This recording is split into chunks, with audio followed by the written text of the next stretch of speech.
கள்ளக்குறிச்சி சட்டமன்ற தொகுதிக்கு உட்பட்ட தீர்த்தாபுரம் மேல்நிலைப் பள்ளியில் 10ஆம் வகுப்பு பொதுத் தேர்வு மையம் அமைக்க வேண்டும் என அதிமுக சட்டமன்ற உறுப்பினர் மா செந்தில்குமார் சட்டப்பேரவையில் வலியுறுத்தினார்.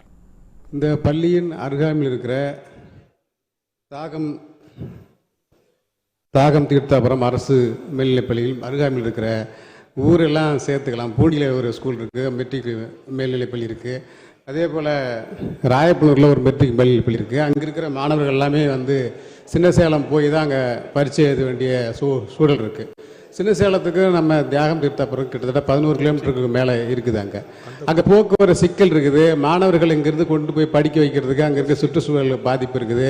நிறைய பின்தங்கிய பகுதி. அதனால் மாண்புமிகு அமைச்சர் அவர்கள் அவசியம் குறித்து அந்த தலைமை ஆசிரியர் அந்த பகுதியில் காம்பவுண்ட் சுவர் இல்லைன்றதால அந்த வேலி அவரே சொந்த செலவில் அவர் கம்பி வேலி போட்டு அதுக்கான கட்டமைப்பை மேம்படுத்துது. எப்படியாவது இந்த பள்ளியில் பொதுத் தேர்வு மையத்தை அங்கே ஆரம்பிக்கணுன்றதுக்கான முயற்சி மேற்கொண்டிருக்கிறாங்க. பள்ளி வளாகத்தில் போன ஆண்டு 2024 கூட ஆய்வுக்கு மேற்கொண்டு போய் பார்த்துருக்குறாங்க.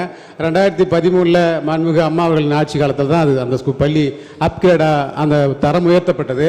அதே போல் அமைச்சர் ஐயா அவர்கள் இதுவரை இந்த 4 ஆண்டு காலத்தில் எதுவும் அப்கிரேடாக மாறின மாதிரி தெரியல.